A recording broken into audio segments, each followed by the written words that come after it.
Hello, welcome to another episode of The Great Work Launchpad. My name is Chris Nelson.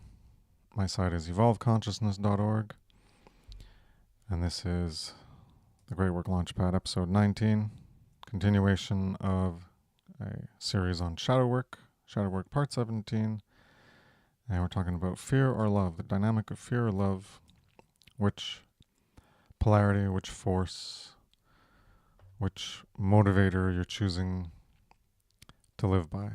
And this is Fear or Love Part 2. The Great Work Launchpad is an effort to get people launched into the great work.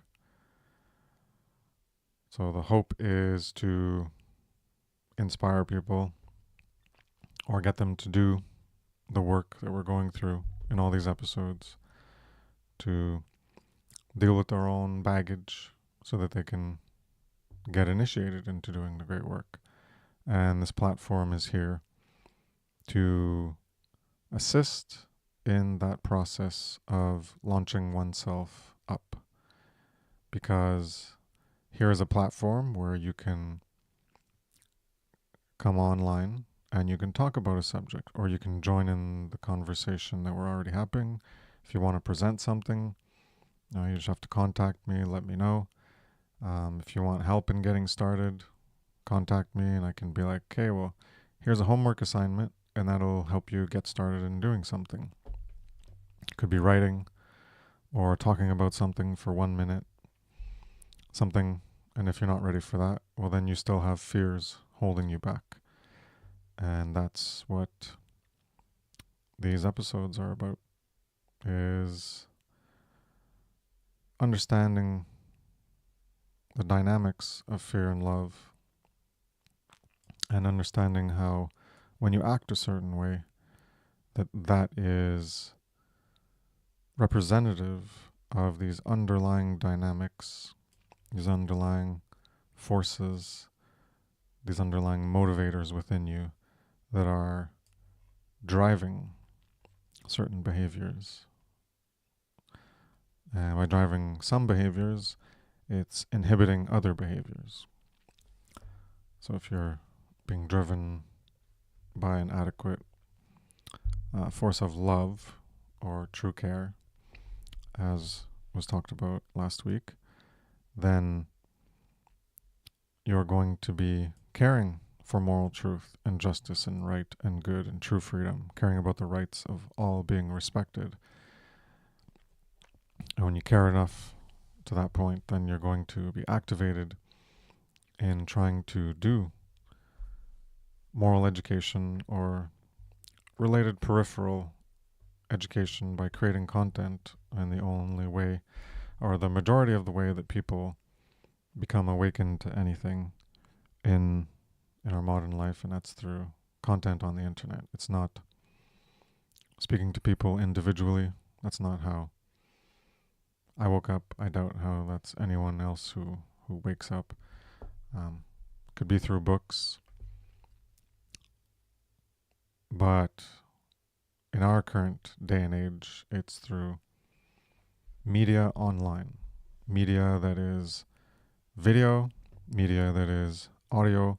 Those are the two biggest forms of media, and there are ebooks, there are books, but the two biggest ones are obviously video, even more so now, and audio in secondary, and then I'd say ebooks in a tertiary aspect. And certainly that includes physical books, but definitely speaking to people on a one-on-one basis is not how most people are going to be influenced to awaken. Not that that is a unworthy action to take in your life, but it should not be the focal of your time, attention, energy, and what you repeatedly apply your will towards is not in that one-on-one encounter to try to influence people towards the goal of moral self-actualization. Hey, Brendan, welcome. Glad to see you're here. Hey, can you hear me? Yeah. Yeah. Speak again. Testing, testing. 1, 2, 3. Can you hear me? Yeah. I'm just gonna, because normally I have you lowered in decibels relative to where I'm showing up. Pretty much like with Derek, I do that too. But I pumped you up to the max of what I put you back at zero rather than at minus decibels. So that's the Yeah, max I because got you at. I'm none of my main. You're doing good. I'm gonna Yeah. lower you a bit because I had my volume low. I forgot to raise it up. So you're good. All right. Yeah, you're Appreciate good. It's all good. Okay. So yeah, so that's the purpose of the great work and the purpose of these episodes. Talking about fear and love, and we talked about it in an introductory, I guess, capacity last week. Um, so yeah, I'll just give a quick recap. Went over fear and love, fear, lower consciousness, contracting consciousness. Staying silent about the enslavement, the evil, and how to end it. Well, that's when you're in cowardice, inaction, and laziness, or apathy and not caring, and that's serving either stagnation by not doing anything to change it, so it just persists, or it's serving in a dark capacity by promoting that agenda and pushing it forward in an involutionary capacity, going backwards rather than just stagnating. And then contrast it to love, agape, true care for moral truth, justice, right, good, true freedom, caring about the rights of others, higher consciousness, expanding consciousness, speaking about our enslavement and the evil, and especially how to end it, most importantly. And that favors serving of growth, our personal growth, growth as a species, evolution of the individual, and the evolution of our species. We're not talking about love as a feeling, we're talking about romance or family, friends, love, and serving truth. The problems with eros and jealousy and possessiveness, we talked about that. Tough love of being harsh, to do battle with the falsity. Sometimes it takes that, and people need to detach from their falsity, and sometimes you need to detach from people if they won't detach from falsity and they stay attached to it and stuck to it. It can still have fear, but you gotta overcome it, and you can have that experience. But the goal is to not let it drive you, to not let it limit you, because these are limiting factors. You gotta transcend them to power through them, transmute them, and in spite of those things being present, to do things in spite of them. So in spite of the fear, you act. In spite of the evil, you act. So there's the feeling you can have, and then there's the serving of that force in either a capacity of stagnation or reversal as involution of our moral advancement. And yeah, it's almost caught up to where we were. There's a lot of comfort in doing nothing, that stagnation. You might not be in fear in several other capacities, but you're still in a form of fear in terms of laziness, that stagnation. If you're valuing comfort of doing nothing, not getting involved, not sacrificing, that's still serving the involutionary force. And involution has you, fear has you, cowardice has you. You're not helping if you think you are. So stop lying to yourself about that if you convince yourself that you are. And yeah, you got to look at the bigger picture, the wider scope of the moral condition of all, not just yourself and your family, and if you're being treated well. And even that, there's ignorance of your collective state within society and how you're having your rights violated anyways. So that's a wrap up. You wanted to add anything, or Just just real quick, my headset battery health is low, so it may die within an hour. But I mean, you said, of course, the wrap up so wonderfully. But yeah, fear and comfort. There's no growth. There's no learning. When you're in that state of being, comfort. In that state of fear. So, we have to get out of that mindset. And unfortunately, with all the tyranny, going on, here within the world, people still haven't gotten out. And transmuted that fear into true love, as far as, care for truth, care for, right action, and doing the right moral thing in spite of all of the evil that's going on, hell around us, in spite of everyone else, still choosing to do wrong over what's morally good. So, how we keep repeating this thing is we have to get into that higher state of love, to where it's not just the how romantic, it's the actually wanting to do good just because it's the right thing, how to do. If you're not looking for any rewards, you're not looking for any favoritism, you're not looking for any, thanks or anything like that. You're just doing it because you truly care and you want to be free, and you truly care about the evolution, not just of your own consciousness, but the evolution of our species, to where, we can get to that, state to where we should be at. Like that's the mindset we all should have, like truly wanting to grow and learn and actually he'll evolve and transmute this form of devolution that we seem to be stuck in. That's what true love is. And that's only going to start with caring for truth and doing what's morally right, and, changing the way you think. And courage is required in all of that, especially now. How we need courage more than ever.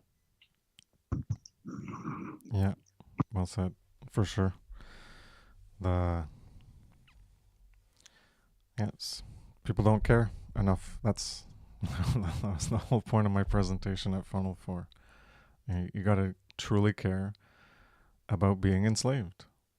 And until you do, well, that's why you're not activated, because you do not care enough. You're still letting that fear drive you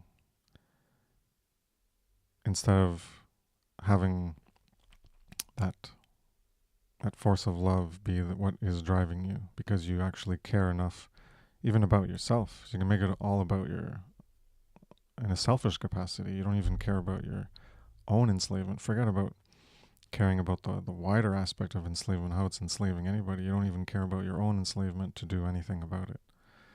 And, you know, even even for me, like tonight, I didn't feel like doing this, man. I'm pretty drained today. Every day I'm getting up, I make breakfast, and then I work all day. And then I gotta make supper for the family, and then I gotta give baths, and then I'm reading books, and it's like, I don't know. Today I'm just like, don't feel like it, but I'm still doing it.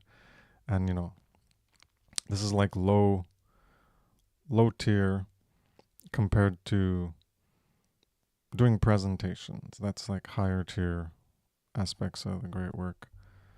Um, I guess we lost Brandon there. It's still it's still doing something, even though it's not as demanding. In terms of like thinking about things, trying to explain them. Thinking about them for prolonged periods, try to find more details, trying to go deeper, making presentations and slides and images. Like that's the higher tier work. And I'm trying to like eventually do the next parts of the law of freedom.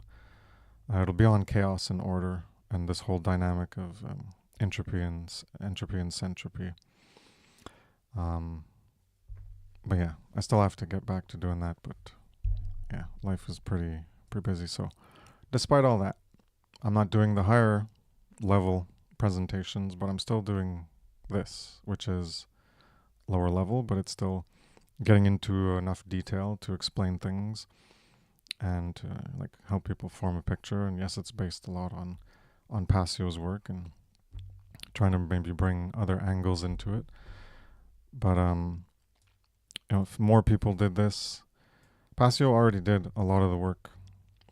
And if there were 100,000 people just being a broken record and repeating the quality truths, you're not going to, I mentioned this before, it's rare that you're going to find something truly unique and truly new that no one has ever said. So likely you're going to be saying something that someone else has said.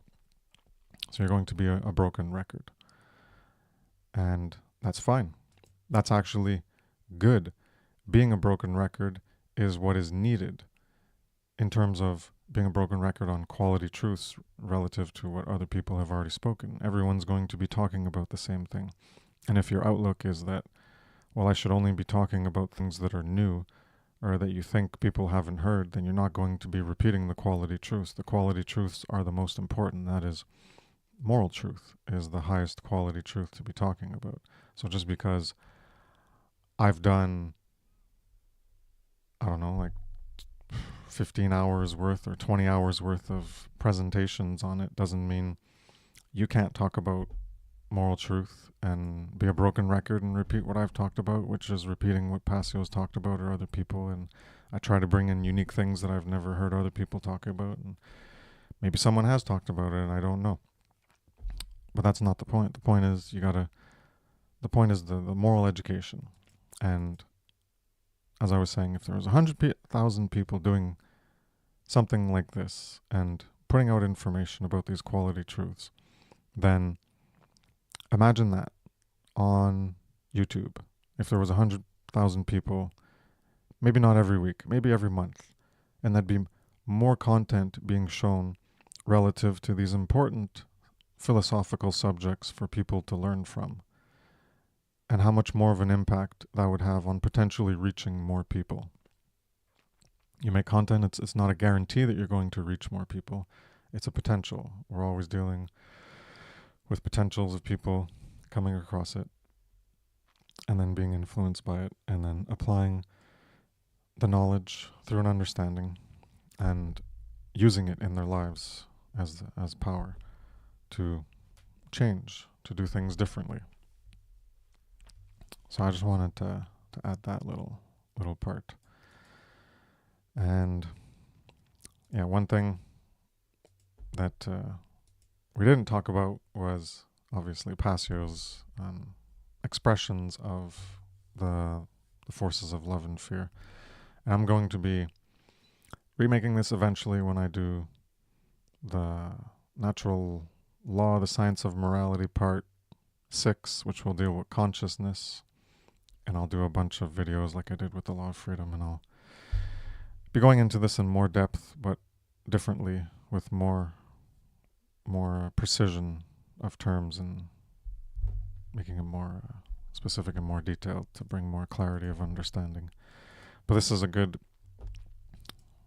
starter and it's pretty encompassing. I wouldn't say one of the things is the sovereignty and confusion, because you can relate them to aspects of the trivium, but then there's stuff you can put in between. And anyways, the natural law expressions. This chart is amazing, and you should know it if you haven't learned it already. And you start with that generative polarity of love or fear. So fear contracts consciousness, brings you into states of unconsciousness, relative to love, which is expanding consciousness. If it's expanding consciousness and represents consciousness, then the opposite is doing the opposite of expanding, it's contraction. And instead of consciousness, more consciousness, it's reducing that consciousness, so that's unconsciousness. And then from those generative polarities, what we use to create, what emanates, what we hold inside of us that allows us to bring forth and emanate externally through our actions or through our thoughts and understanding that eventually lead to the actions, is the initial expression of how it starts. So you gain knowledge. So this should be, it says acceptance of truth, but knowledge can be false knowledge. You can have knowledge of things, as the trivium method demonstrates. Knowledge is just input. So the knowledge you can have is knowledge of what can be true and what can be false. And yes, the goal is acceptance of the truth. So it would be more, I would say, truth, love, and then truth. And then you gain truth. And when you're in fear, well, you're not seeking out truth. You don't know how to discern truth. And if you come across it, then you're probably going to refuse the truth. So you're going to remain ignorant. And the internal expression of what happens inside of you, well, if you go from knowledge, then you'd have understanding. So you gain an understanding. for following the trivia method. And with that understanding, well, we're not talking about just any truths, we're talking about quality truth, and that's moral truth. So, with that understanding of moral truth, you gain an understanding of sovereignty and you develop an internal monarchy to self-direct yourself, to have self-mastery, self-governance, enlightenment of your own state of being and the respect of other people's existence and their rights. So your own rights and their rights. So you recognize your sovereignty and their sovereignty, at least natural sovereignty, and other people might not recognize it within themselves, but it's always there. Our rights are always there. And corollary, in contrast, in the negative polarity of fear, is instead of having that understanding, you have confusion. And so this is where my chart's going to be slightly different and more specific. So we have understanding and confusion, and that understanding of moral truth leads to sovereignty. And when you have confusion of the moral truth, well, to correlate with sovereignty, you'd have domination, where you think that it's okay for others to dominate, or you think it's okay for you to dominate. And usually that's the thinking is that it's okay for others to dominate. It's okay for others to rule. It's okay for others to be masters. It's not anarchy and sovereignty and no slaves. It's, well, people don't view it that way, but that's the fundamental architecture of their state of mind. That is how they view it because they're accepting masters and rulers, and hence there's others who are slaves. So that confusion leads to that acceptance of domination in our world, of archons or rulers or masters. And that creates internal anarchy because they're not accepting that they are a sovereign and they're a monarch, a ruler of themselves. They're accepting to be ruled by others. And then your external expression, which also goes with the last one, the manifestation, because freedom is an external state and so is order. When you have true freedom, you have true order. When you don't have true freedom, you don't have true order. And freedom, the corollary is slavery, which is a form of control. And so when you have freedom, that's and true order, then that's manifesting good, and that's manifesting external anarchy. And that's the external expression, the external manifestation. And yeah, when you're accepting that others exert control over those who do not initiate harm, then you're accepting that they are making false claims of ownership upon the property rights of others, and thus enslaving them. And that is a chaotic dynamic as opposed to an orderly dynamic. And that's what fear ultimately represents, is chaos or entropy in a universal dynamic, looking at it at a wider scale. When we apply it to the individuals and the aggregation of individuals in our behavior, it results in enslavement and chaos. All right. Pass it to you, Brandon, if you have anything you want to add. I can't hear you. Oh.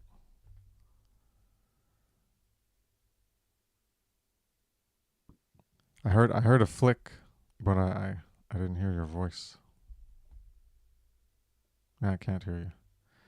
You're not muted on my end. Oh, I saw like Yeah, oh, there we my go. headset. There we go. Yeah, That's good.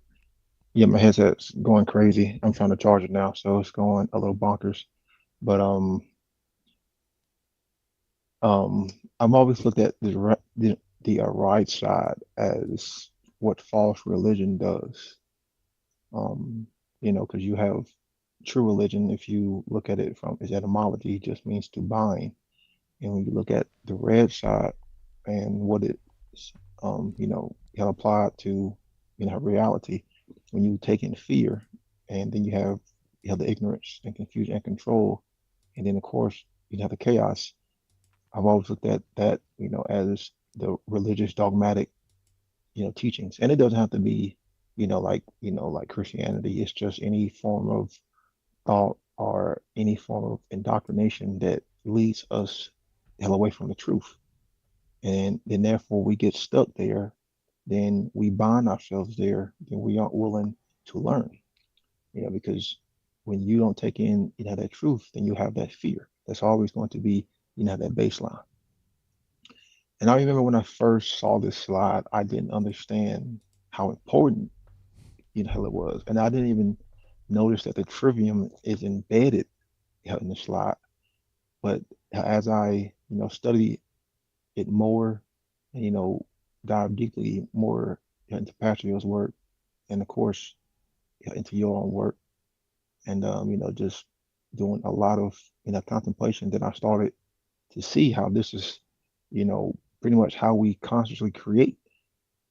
You have the green form or like the green side being the conscious or the true will, then you have the polarity, the opposite being the unconscious creation, the lowercase will. And sadly, if you are honest with yourself, you would see where not only you lie, like if you are using this chart, if you're on the red, the green side, because if you're not actively engaged on the battlefield and doing this work, then you are still on this red side. And then two, where majority of humanity's consciousness hell is at. And you can see where it's at by looking at the effects that we are reaping and the consequences that are happening in society. It's not on the positive, love, knowledge, sovereignty, freedom, because we don't have order. It's 99.9999% on the fear, ignorance, confusion, control, and chaos. And by coming to this understanding, then you can be more honest with yourself and figure out, why is it that you, the listener, aren't getting involved? Because a lot of people will still tell themselves, whatever kind of bullshit, will continue to lie, to themselves. That's you still being in that fear and that ignorance and confusion and that safety blanket, that comfort zone. So this slide can really help you come to a better understanding. And then of course you have that last manifestation, order and chaos. And Chris, you also, how you have that, you have your two slides of the triangle and upside down merged together. This pretty much is what that slide is almost encompassing to. It's just, how yours goes into, more detail as far as, incorporating the trivium, with each step. And you can also, help create your own slide if you were, very, knowledgeable on what, is being presented here. Because it doesn't have to be, like this one way, how Chris has created one, and like you said, he's going to go even deeper. And I've also created my own slide that I had presented in one of the One Great Work Warriors, videos. And that's just to get a better understanding, to kind of breakdowns, like to break down these things, not just from the way, we all learn it from Mark, but to get a better, deeper understanding. That way I can verify these things and, actually know it, and not just take, his word or, your word. Is if I can create it, my own self, then I can test it and see like, hey, is what, how this is actually valid. Like it's actually true. Because when you do that, you will see that it is because this is the the way we create. That's why it's called the natural law expressions. That's how we express ourselves because you can only create with love or fear. And of course, that love is symbolic and representative of care, truth, right, freedom, all of the higher states of consciousness we should be aspiring to. And of course, that is what should lead toward the end game goal, which is freedom. But sadly, we are still manifesting evil and we are still, manifesting, chaos. And then also too, this slide is also, have reminiscent of the majority is going to lead humanity. So if majority is leading humanity toward the good, then we are going to experience the good. If majority is leading humanity toward have the shitter, then we are going to experience that shit.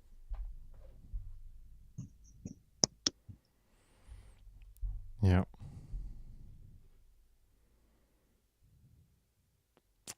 Well, I don't know what to add to that. Well said. Uh,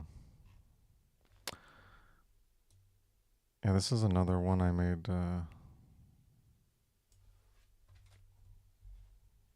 back in 2014. This was the original.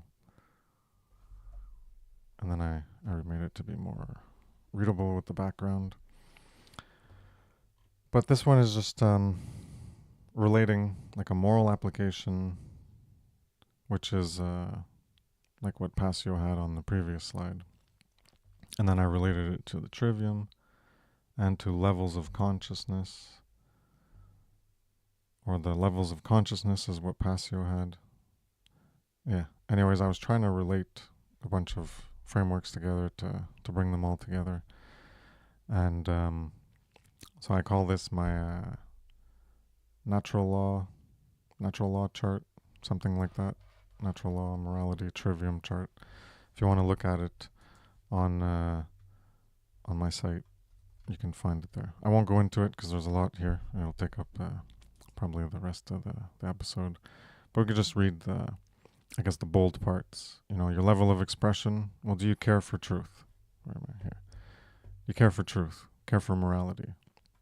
That's what we mean. When we're talking about care for truth, it's not, do you care for knowing who won the basketball game 2 years ago or something? Like, who gives a shit? We're talking about quality truths, and the highest quality one is morality. So you care for morality, ultimately. That's what we're talking about, caring for truth. So you seek and discover knowledge. That's the moral application. And that's the grammar knowledge input part, the metaphysics equivalent. And the level of consciousness is, caring for truth. You seek to evolve consciousness. And the failure is ignorance. You have false perceptions of things. You're unconscious living as the quote, the dead. Where you're dead in your care, you could have apathy. Dead in your knowledge, ignorance. Dead in your understanding is confusion. And dead in your action or wisdom. So you could have inaction, cowardice, instead of applying your will. And after that, after you care for morality, well, then you gotta, this is in my trivium stuff and my care for truth heart infographic. You gotta care about it first, then you gotta seek it. Right here, seek. And then you gotta embody the moral truth to evolve your consciousness. Well, you gotta embrace it after you seek it, accept it, and then you embody it, and then you live it in your life. And then you're generating with truth to live in higher, realer, truer consciousness and existence. Yeah, I'll just stop that there, and I'll go back to my notes that I've been neglecting so far this episode.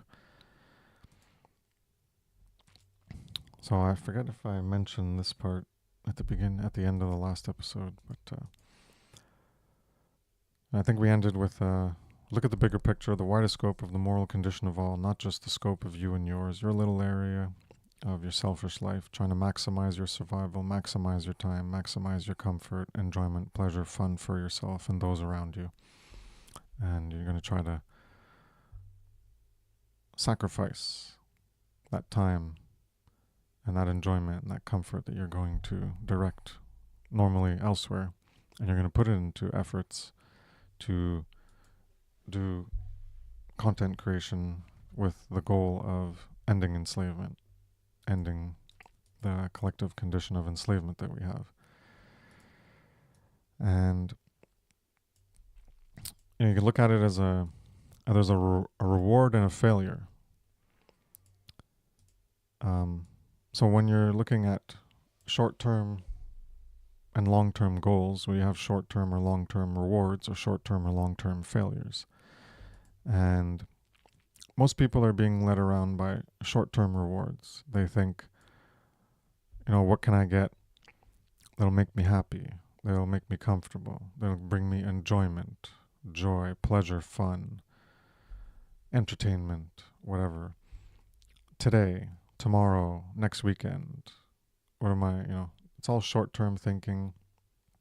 They might have long-term plans, but again, it's all selfishly revolving around them. And but they're always looking at what's the reward I'm going to have in 5 years? What's my 5 year plan? What am I going to get out of it? What am I going to do, today? What am I going to do here that's going to be beneficial to me? How is it going to affect me? And so they're being led around by their short-term reward from pleasure, or even the scarcity of survival mindset, the scarcity and of security mindset. So even if they're not going to feel like it's a reward, well, they're going to do their job. They're like focused on doing a job so that they make money so that they can survive. There might be other dynamics related to that, but the scarcity and survival and security is what people are led around every day in a short-term focus. So instead of looking at that, like if I don't do this, well, then I'm not going to have that. Or if I do this, then I get that. Only related to your own personal life. You got to be motivated by long-term and higher rewards. So when you create content, it takes a lot of time. Well, this, like I said at the beginning, is more on the lower tier.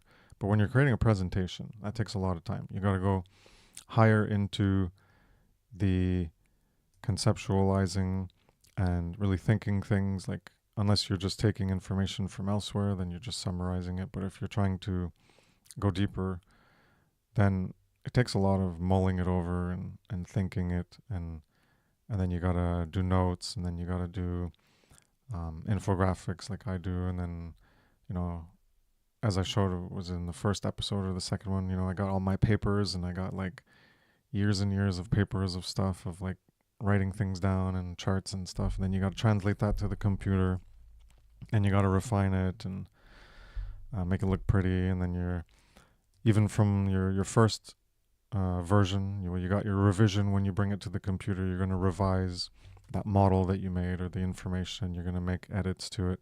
So that's all a time-consuming process, and that's short term. There is no reward. Short term, it's not on the positive side. You're being motivated to do it because you're looking at that long-term potential, not a potential that is guaranteed to be actualized. It's a potential. Then the potential higher reward is of not being enslaved. That's why you got to care about not wanting to be enslaved, so that you can have that as a goal. Well, the goal I hope to eventually have is, well, I don't want to be enslaved. Well, then what do I got to do to not be enslaved? And this is the work, the shadow work, and getting involved in the labor.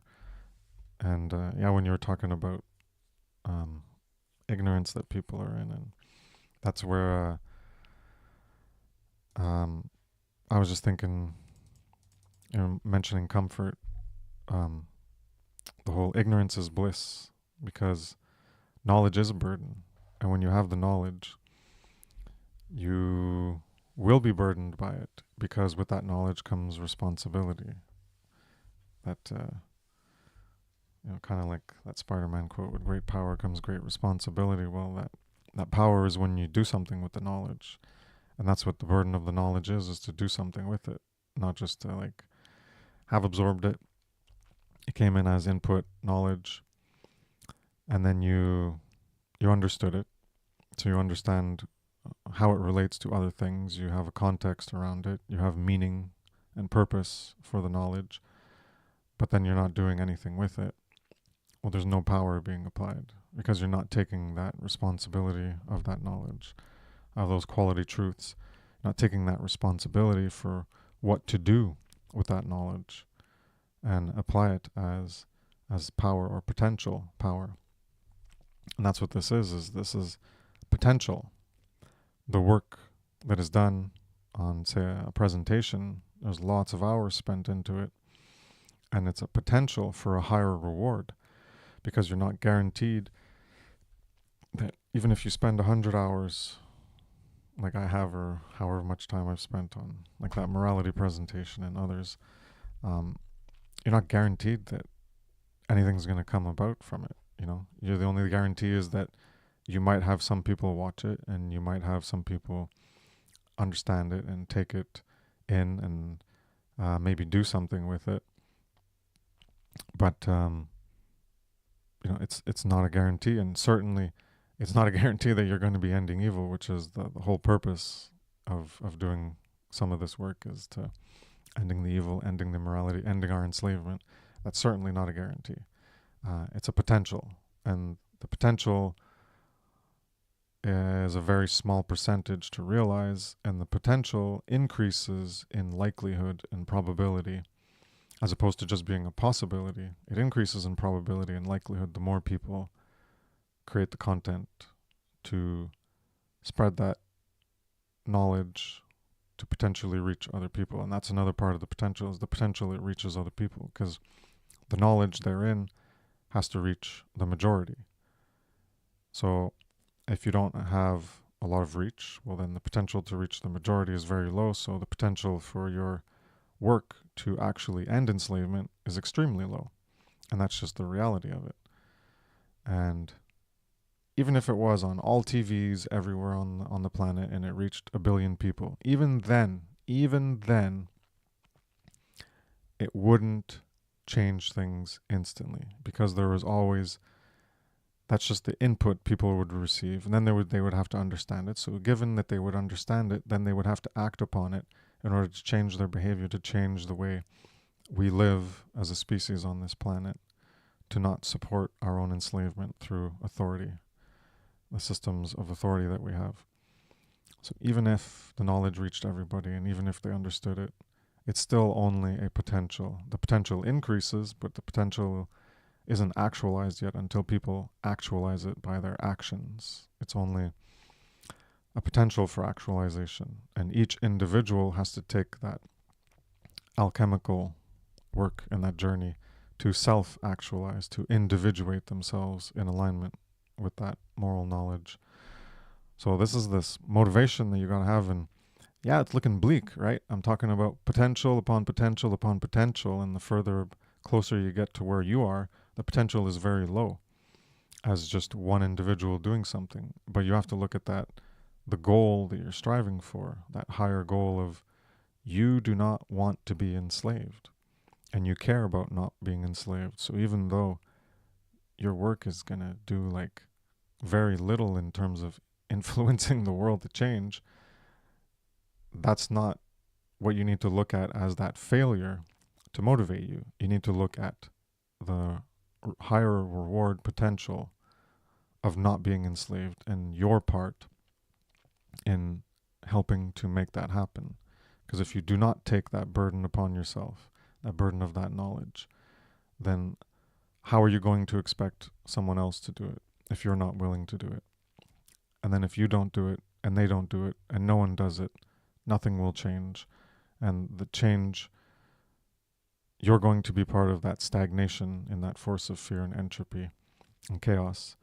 And those who actively input into that dark spiral, like I have my infographic of people driving things down and people trying to drive it up. If no one's trying to drive things back up, then there's only the people stagnating to let things go down, and people actively pushing things down into that involutionary force.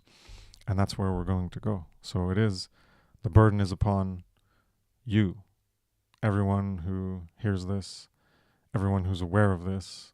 The burden is on your shoulder. It's on my shoulder. It's on Brandon's shoulder.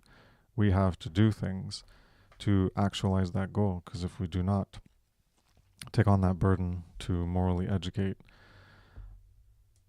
well, people aren't going to get morally educated. It's not just going to happen through some epiphany and just some miraculous awakening where they're just going to suddenly get it, because that's not been happening for thousands of years, and it's not going to happen for 1,000 more years or 1,000,000 years. That's not how things happen. We're not suddenly infused with knowledge from some Akashic records or whatever hell people want to believe the way the universe is structured, and it just doesn't come into you. It takes work, and then once you know it, that's where the burden. That's when the burden begins. You got to bear that weight, like Atlas, bear the weight of the world, because we're trying to free the world. And you got to bear that responsibility, bear the cross. And that's the whole symbolism of Jesus, whether that all those stories actually happened or not. You take it as a story to convey allegorical meaning. And when you're carrying that cross, that's what it is. You got to carry the cross. You got to bear the cross, and it's heavy. And people could be hating you and trying to attack you, but that's the burden of carrying moral truth. All right, you wanted to say anything about that? Um, I'm glad you touched on the part about, of course, the more people who are doing this, then the higher probability, we have at reaching our minds and changing, you know, how the tide. It's not 100%, guaranteed, but the more hands, then the easier the work is going to be. And when you look at, Hapacio's natural law seminar, it's got like hundreds of thousands of views. But then you ask yourself, what he put that out, like around 2012 maybe? 13. Okay, yeah, 2013. It's like, where are all these people? Where are all of those individuals, who have been, you know, watchers, listeners? Because you started doing work in 2014, because that's when, hell, I figured out, who Chris Nelson was. Because, like, man, who is this dude? And I know, like other people have seen your work, like just like many other people have seen a lot of other, her great teachers' work. But it's like, where are these individuals? Why aren't they, putting their foot in the door? And again, it goes back to that fear dynamic. It goes back to that right side of the natural law of expressions. And one thing people forget is, because we're so stuck in this rat race, this hamster wheel. How I think it was two videos ago. How you broke it down. We got 24 hours in a day. You usually sleep for 8 hours. You spend another 8 hours, like at work. So that gives you only 8 more hours. And of course, if you drive to work, if it takes you 8 hours going back and forth, you get down to 6 hours. Well, most people don't have the time, or they're not willing to find and sacrifice the time to, not only to learn, but to take what they've learned and put it into actual, right action. But when you look at, what ancient man, was doing, they still found, the time. They didn't have all the trinkets, they didn't have all of the technology, they didn't have all of, the ball games, hell to, how like we do today. They still had that stuff, but it wasn't as bad, today. But now how they want to focus on so much of the bullshit, to where you don't even want to even dive, into this knowledge. And then the few who do, even majority of them still don't even take what they've come to learn and actually put it back out into the world. And that's the problem. It's like that's the frustrating part, about this whole scenario is, there are people out there who at least have some, form of knowledge of what's going on. Because I find them, hell, I talk to them. You see them online, you see them freaking the chats, you see them freaking the comments, you see them in the Telegram groups. But then it's like, when you dive deeper, like 99% of them are still just sitting on shit, just holding their dick, not doing shit, just learning, saying, "Oh, I'm doing the shadow work." If you was doing the shadow work, then you would be doing that and learning how to create and put this knowledge out. They both go hand in hand. So, hell, again, it's that fear dynamic, because fear is that frequency that stops creation. It's that frequency that stops growth. It's that frequency that stops learning. It's that frequency that stops her action, because the word fear itself means a sudden danger. So when you are in that mindset, that negative polarity, you just stop. That's why we have what fight, flight, or freeze. You're gonna fight, you're gonna freeze, or you're going to run, because there is an immediate danger in your kind of environment. You take in that knowledge, it's going to be a stimulus, a reaction, and therefore you bypass the logical, conscious, reasonable, higher forms of intelligent thought. So, hell again, that fear is what stops, retards, and stagnates creation. And that's the main reason why so many people don't want to get involved in this work, because they understand the responsibility that comes, along with knowledge once it is applied. Because yes, it is a huge responsibility. Because Chris, I can relate to you. Today was a hard day for me to even, come on here, but I still did it because I wasn't gonna leave you hanging. Hell, I've had a, shitty week, but it is what it is. This work is more, hell important, and hell, doing this is the great labor of love and a sacrifice. So hell, I feel your pain. I mean, like, I don't have a family like you do, but man, like, I was struggling like 10 minutes before. I was like, man, like, do I even want to do this? But I set up, because my main room is down, have electrical problems. But I'm like, that's no reason to not, hell, join you. So I took some shit from out the room and, set up a little, mock station for in my bedroom. He'll feel like shit, pissed off, but it is what it is, you know. But that's a sacrifice, man. So I can feel you. Yeah. Well, I'm glad you're here. Glad you made the effort. Always appreciate you coming on. Greatly appreciated. And yeah, that's it's what it takes. Is you gotta persist.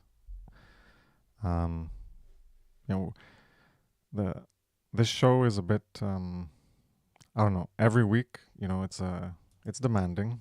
Um, if you do it a month, then there's only 12 every year. If you do it every week, potentially 52 every year. So that's a lot. But yeah, you just gotta, luckily, as I mentioned, a lot of this is based on what Passio's talked about. So we gotta just be broken records. Even if I've talked about morality before, and I'm gonna keep talking about morality, and I'm gonna keep repeating things in different ways, in different contexts, with different angles, but we're always repeating the core things over and over because that's what matters, and trying to link it in different ways with consciousness, or um, talking about aspects of the universe, and like what I got coming up with entropy and chaos, um, which again influenced by Passio. Obviously, he's like I said. If you want to look for inspiration on what to talk about, start with podcast 1 and go to podcast 2 and go to each podcast. I'm sure it's easy to find something to talk about that's related around the getting people to understand objective morality. Even if you're not talking about objective morality itself, there's peripheral knowledge that acts as prerequisites to better understand it. Well, not necessarily a prerequisite, but supplementary to understand different aspects of it, like importance of truth and whatnot. Um, yeah, so if you're going to be seeking pleasure and survival rewards, well, that's instead of promoting that potential for that long term higher reward of no longer having enslavement, if you're just seeking that pleasure or survival rewards, to keep existing or to keep enjoying life, then that keeps the failure of living in true freedom going. And that failure to actualize those ends of ending our enslavement will persist, and it will continue until more people get involved to try to become a percentage of influence potential for other people to be influenced, and then continue that snowball effect. So if we look at the world overall, as Brendan mentioned, fear or involution has this world. That's why everyone accepts the enslavement that they're in. They don't understand it specifically under those terms of it being enslavement. And if you just told people, we are slaves, most people would be like, no, we're not. I'm not a slave.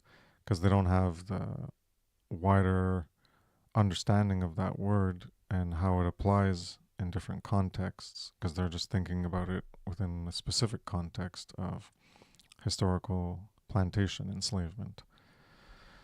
So yeah, they can realize it's the condition or not, but everyone's accepting their enslavement, the majority. And those that want to enslave purposefully serve that force. They're in that like I have here, that those are the dark carers. They're purposefully making it go down. And everyone else is just, they're running a systemic loop in that live, survive, procreate, enjoy life, die. And then they just go round and round. And that's just, they reap the effects of the condition. They're still in ignorance. They don't care. They're in cowardice or laziness about this overall condition to do anything about it, even if they know about it. And then they just keep outputting relative to that. And then they just focus on living. They want to enjoy life. They want to survive, make sure they survive, make sure they have comfort, and then procreate, keep their lineage going, their genetics or whatever, and yeah, enjoy life, and then die. And then everyone just keeps repeating that. So is it any wonder why we're, more or less on a downward slope as opposed to truly a positive one? Because people are just being led. They're just going with the flow. And that's the complicity part that I went into pretty deeply in my morality presentation. So those dark carers, well, they're purposefully serving that force, and everyone else is not with purpose, with intent, with their conscious will being applied to serve it, but they are still serving it in an unconscious capacity because they've been conditioned to accept that way of life, which is a way of life of serving it. So these controllers, the enslavers, keep us in fear to control us. So this is another aspect of how fear is used, of fear of what they will do if we disobey, because they are the authorities and they keep us in line. We're in fear of what they tell us to be afraid of. Be afraid of the terrorists. Be afraid of viruses. Be afraid of the temperature, right? The global warming transferred into climate change, which is essentially just saying global warming, but not using the word global warming or anthropogenic warming. So be afraid of terrorists, be afraid of viruses, be afraid of temperature. And here's the solution. You don't need to actually think about it. Is it a solution that actually works? Is this problem for real? Don't think too deeply about it. Don't think about the problem. Don't diagnose it. Don't, by way of knowledge, diagnose. Don't do that. Just accept what we tell you. Be afraid, and here's our solution.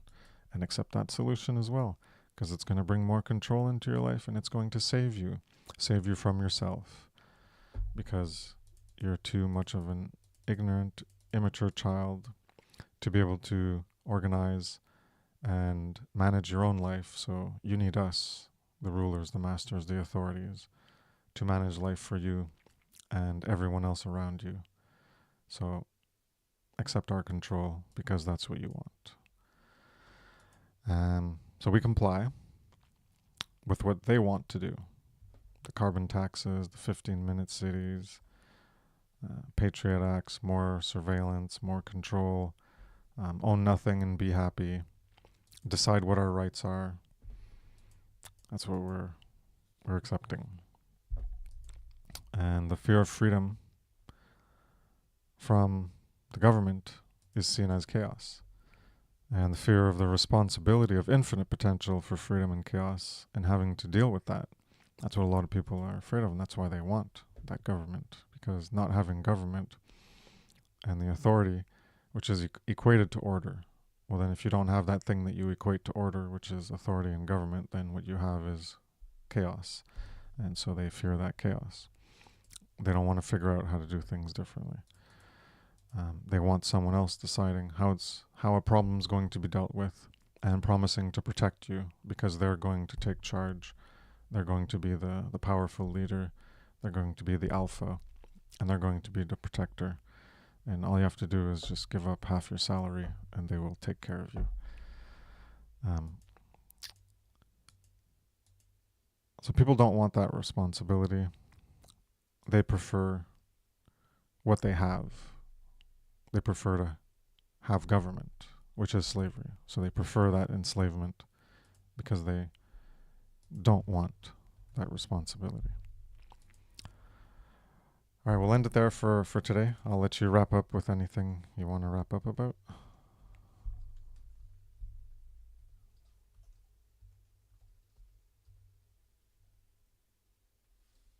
Um, yeah, things acting weird. Yeah, again, a constant theme here, and constantly, repeating about morality, truth, courage, higher states of consciousness, caring for truth, right moral action, serving truth, freedom. Again, now there's a pattern here, folks, if you haven't figured it out. I want to say, this is the 19th or 20th show. 19, So yeah. okay, well, yeah, that's pretty good. So, again, we're just trying to hammer on a certain thing here because we understand that this is the solution. This is the only solution if we want to get to that end game goal of freedom. And in getting there, we have to let go of that fear. We have to let go of those emotional, attachments. We have to let go of those egoic, attachments. We have to let go of those incorrect thoughts and the conditioning that has been the guiding force, sadly, for most people because they are being stirred, they are being piloted, they are being guided by their conditioning put in place by the social engineers. So we have to break those chains, and the only way to do that is by changing the way we think and coming to an understanding of what true, objective, moral behavior is in reality. And yes, the individual can come to understand that it is possible. It just takes a lot of time, it takes a lot of care, it takes a lot of dedication, it takes a lot of willpower, and it takes a lot of motherfucking sacrifice. And you can do it. And once you come to that recognition, then you'll have that power, that understanding, and that knowledge to stand and to actually be a true individual, a sovereign individual. Then you can put what you come to know, what you come to verify back out into the world so that others can go upon that same journey once they've taken that same knowledge. Just as in all of the great kung fu films, you had a teacher who would teach the student. Then once the student has learned, once the student has progressed and has mastered the art, what would the student do? He would go upon his own journey out into the world and start his own school and teach what he learned from his master. It's the same way when it comes to this knowledge. We have to learn it, we have to understand it. And once we do, we'll put it back out into the world in our own way, form, and creativity. And I'll end it on that. Yeah, well said. Good analogy there with the kung fu, and you got masters, or not masters and slave masters, but a mentor, and you're a pupil. You learn, and you stand on the shoulders of those who came before you, and then you, again, back to the burden and the weight. Well, you're going to be the one who has your shoulders, and some more people standing on top of your shoulders, and on it goes. And yeah, that's lifting, I guess, lifting each other up symbolically, where those who are able to influence others, they are they are lifting people up in elevating their consciousness, raising their consciousness, and it's I guess I want to say magical, pretty amazing that we can have that influence and that impact and provide that value in other people's lives, where we can actually raise their consciousness and help them evolve in a way that really matters, as opposed to the hamster wheel of life of just evolving by procreating our genes. The consciousness one is a higher level. Obviously, we need to procreate. That's important too, but it's a lower level than the higher level alchemical work. And yeah, I guess I'll end it there. So thanks everyone for tuning in. Hopefully, people get more of an understanding and maybe motivated to work on themselves more, and eventually get started and launch themselves into doing the great work. So take care, everybody. See you next time. Peace.